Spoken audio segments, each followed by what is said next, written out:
All right, we turn our attention now to the Southeastern District as Kings Fork taking on Western Branch. Again, Kings Fork trying to win with most of their defense. Matt, we've seen a defense score a lot of touchdowns through a year, but this has got to be one of the most impressive ones we've seen in a while. Yeah, Kings Fork on the year coming in with, I think, 11 defensive touchdowns. Them and special teams really helping out the running game with Deshaun Wethington. You see the junior right there. He would leave this game with an injury, but a solid run in the early going for the Bulldogs as they look to score on their first drive. And then it's the pitch out from Ryan Cluck, the quarterback, to Quadarius Boyd with a big gain inside the Western Branch red zone. Yeah, the offense for Kings Fork is really predicated on the running of Wethington. So with him going out early on in this one, you had to see if Ryan Cluck at quarterback could make something happen. And early on, he's going to go up top and find his target as the catch is hauled in by Boyd from 14 yards out. It's a touchdown.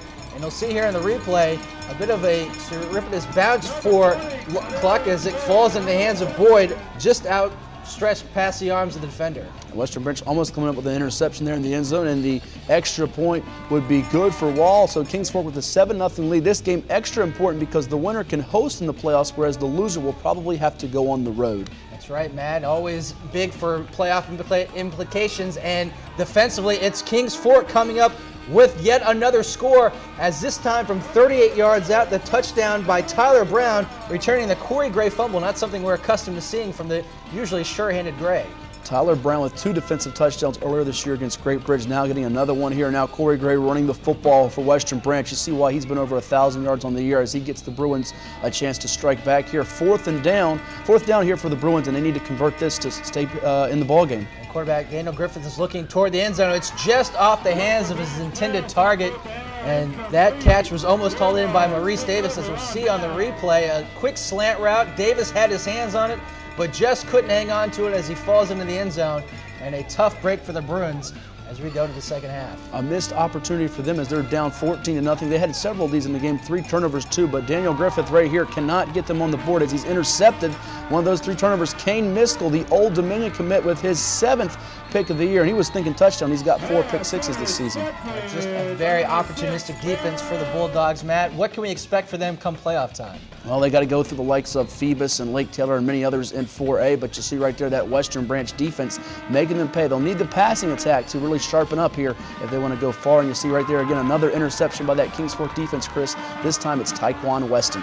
And Weston's going to try to make a couple of moves as he gets inside Western Branch territory and almost to the end zone, just out of bounds at the 1-yard line. And that will set up a great opportunity for Kings Fork to score.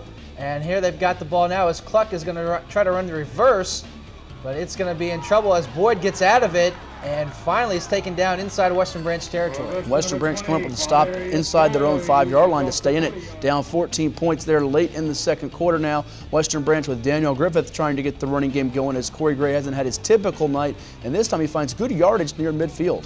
Yeah, Griffith's a surprisingly good athlete at the quarterback position for Western Branch, and he'll pitch off to Gray to the right side, and you'll see the Kings Fork defense just stringing that run out as a late flag comes in, probably a personal foul penalty, so that allows Western Branch to pick up some free yardage, and Griffith will do the rest himself from 7 yards out. He's into the end zone for the touchdown, slicing that Kings Fork lead to a single touchdown. But that would be all they could do as Kings Fork would hold on for a 14-7 victory in this one to close out 8-2, their best regular season finish in school history. Kane Miskell with his 7th interception of the season, while Quadarius Boyd had a touchdown catch, 65 yards rushing. Corey Gray held under 100 yards on the ground as the Bruins turned it over 3 times in defeat, falling to 7-3.